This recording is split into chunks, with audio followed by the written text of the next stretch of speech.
جو میں ابھی تک انڈرسٹینڈ کر پایا ہوں. ان کا اشارہ علی امین گنڈاپور کی طرف یہ ہے کہ وہ شاید بہت جلد جانے والے ہیں یا ان کی کوئی ملاقات ہو سکتی ہے کوئی جواب لینے کے لیے.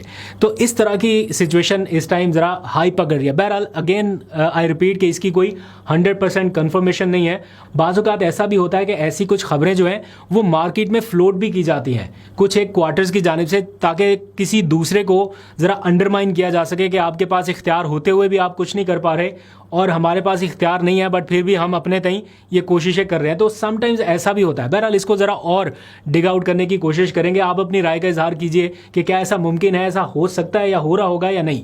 آگے بڑھتے ہیں. اب اڈیالہ کے باہر یہ تو کہہ رہے ہیں کہ کسی معاہدے کے تحت لوگ وہاں پر نہیں پہنچ رہے, لیکن اسی منگل کے روز کیا ہونے جا رہا ہے وہ آپ کو پتہ چل جائے گا, کیونکہ ایک بڑا شو ڈاؤن پلان کیا جا رہا ہے. سارے KPK کے ارکان اسمبلی, سارے ILF کے لائرز اور عہدیداران, ان سب کو بلایا گیا ہے کہ سارے وہاں اڈیالہ جیل میں اکٹھا ہوں اور ایک بھرپور قسم کا شو ڈاؤن کیا جائے. تو اگر کسی کا کوئی ایگریمنٹ یا کوئی معاہدہ ہوا ہے تو پھر پتہ چل جائے گا کہ کون وہاں پہ نہیں پہنچتا, اور اگر جو لوگ پہنچ جائیں گے دیٹ مینس کہ وہ اس طرح کی کسی چیز کے زیر اثر نہیں ہے.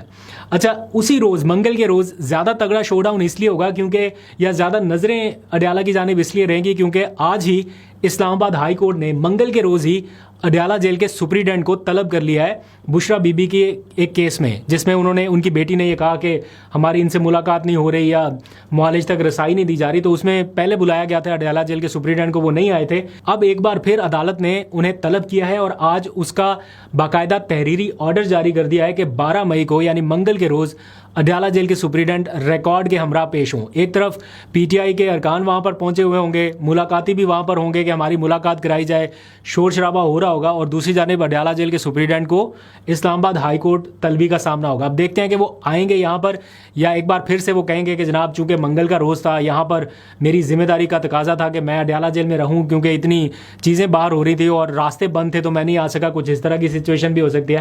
بہرحال اس کے اوپر نظر رکھیں گے. اچھا, اب کل سے یا آج سے جب آپ یہ ولاگ دیکھ رہے ہوں گے تو 9 مئی کا آغاز ہو چکا ہوگا. تو اب تقریباً 3 برس کا عرصہ گزر چکا. جو گرفتاریوں کا سلسلہ اس وقت شروع ہوا تھا وہ لگ بھگ ویسا سلسلہ ابھی بھی جاری ہے. اس کیس میں نہ صحیح لیکن اس کے جو کانسیکوینسز ہیں یا جو سرکمسٹانسز اس کے بعد پیدا ہوئے, ابھی تک گرفتاریوں کا سلسلہ جاری ہے, وہ اثر ختم نہیں ہوا. آج کے دن بھی ہم دیکھ رہے ہیں کہ لوگ ضمانتوں کے اوپر رہا ہو رہے ہیں, پھر گرفتار ہو رہے ہیں, پھر رہا ہو رہے ہیں. آج بھی انجینئر یاسر گیلانی PTI کے لاہور سے فارم 45 کے مطابق جیتے ہوئے MPA وہ گرفتار ہوئے, پتہ نہیں کتنی بار ہو چکے ہیں. آج پھر ان کی رہائی ہوئی اور وہ دیکھ رہا تھا میں کہ ان کے بچے ان کے ارد گرد جمع ہیں. 1-2 دفعہ بات کرنے کا بھی اتفاق ہوا تو بڑے مشکل صورتحال سے ان کا گھرانہ گزرا. بہت ایک دفعہ نہیں, 2 دفعہ نہیں, کوئی 5, 10, 15 دفعہ شاید یہ ہو چکا ان کے گھر کے اوپر. جب ان کی گرفتاری کا مرحلہ آتا ہے تو ان کی پوری فیملی کے ٹراما سے گزرتی ہے. اس کا مجھے اندازہ ہے, اور یہ صرف ایک مثال ہے. اور کتنے لوگ ہیں, وہ ایک تازہ رپورٹ کہیں پہ شیئر ہو رہی تھی کہ کتنے ہزار لوگ اس واقعے کے بعد سے اب تک جو ہیں وہ زیر اثر رہے ہیں ان ساری چیزوں کے, یا جنہوں نے بھگتا ہے. تو امید کرتے ہیں کہ جتنی جلدی ہو سکے یہ سیاسی پولرائزیشن, یہ گرفتاریوں کا سارا سلسلہ, یہ پکڑ دھکڑی, یہ سلسلہ رکے تاکہ ہم واپس اسی نارمل سیاسی کلچر کی طرف لوٹ سکے جو پہلے کچھ سال پہلے تک تھا. اینی ہاؤ, اب آتے ہیں ذرا امریکہ ایران صورتحال کے حوالے سے بات کرتے ہیں. یہ جنگی ساری صورتحال, صبح ٹرمپ کا پیغام آتا ہے تو پتہ چلتا ہے کہ جنگ ختم ہے, ہم جنگ نہیں کر رہے, کچھ بھی نہیں ہے. شام کو پتہ چلتا ہے ایران نے ڈرون فائر کر دیے, میزائل بیلسٹک چلا دیے, اور امریکہ ایران جنگ میں UAE ایک بار پھر نشانے پر آ گیا. اور آج ہی تازہ ترین اطلاعات کے مطابق کوئی تقریباً 3 کے قریب بیلسٹک میزائل یا 2 کے قریب بیلسٹک میزائل اور 3 ڈرون جو ہیں وہ ان کی جانب فائر کیے گئے. یعنی ایران نے ایک بار پھر ڈکلیئر کر دیا ہے کہ UAE جو ہے وہ ہمارا ٹارگٹ ہے. اور وہ جب ان کو موقع ملتا ہے, جب امریکہ ان کو سکویز کرنے کی کوشش کرتا ہے یا ان کے شپس کو نشانہ بناتا ہے, تو UAE کیا کرتا ہے, امریکہ کو تو ٹارگٹ کر نہیں سکتا تو وہ UAE کو نشانہ بناتا ہے, چونکہ ان کو لگتا ہے کہ یہ سہولت کار ہے, اور وہاں سے کارروائی جو ہے وہ شروع کر دیتے ہیں. تو ابھی تک کوئی بہت بڑا میجر نقصان نہیں ہوا. فجیرہ پورٹ جو ہے اس کو نقصان ہوا تھا 2-4 دن پہلے, اور ابھی جو ڈرونز فائر کیے گئے یا بیلسٹک میزائل فائر کیے گئے ان کو تباہ تو کر دیا گیا, لیکن اس کے ملبے کے گرنے کے نتیجے میں کچھ لوگ زخمی ہوئے.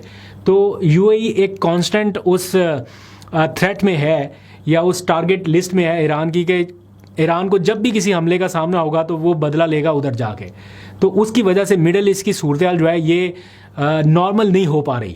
چونکہ UAE ایک بڑا حصہ ہے مڈل ایسٹ کا یا ایک بڑا اسٹیک ہولڈر ہے, تو جب تک وہاں پہ سچویشن نارمل نہیں ہوگی یا ایران میں نارمل نہیں ہوگی تو پورا مڈل ایسٹ جو ہے وہ اس ساری صورتحال سے گزرتا رہے گا یا ایک طرح سے ڈیل کرتا رہے گا. اگر کوئی انڈر ایسٹیمیٹ کرتا ہے کہ ایران کے پاس اب میزائل ختم ہو گئے یا ان کی پاور ختم ہو گئی تو ہم نشانہ بنا لیں گے, ایسا بالکل نہیں ہے. CIA اس کی تازہ ترین رپورٹ کے مطابق ایران کے پاس اپنے 70% میزائلوں کا سٹاک ابھی بھی برقرار ہے.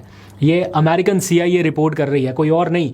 ان کے اپنے انٹیلیجنس حکام یہ سمجھتے ہیں کہ ایران کے پاس 70% میزائلوں کا سٹاک ابھی باقی ہے, اور ایران کے مطابق وہ کہہ رہا ہے کہ 70% نہیں ہے, 120% ہے. ہماری کیپیسٹی ہم نے اس جنگ کے پاز کے دوران یا یہ جو جنگ بندی رہی ہے اس کے دوران ہم نے اتنی بڑھا لی کہ وہ 120% تک واپس پہنچ چکی ہے. تو یہ سچویشن اس ٹائم فیس کرنی پڑ رہی ہے پورے مڈل ایسٹ کو.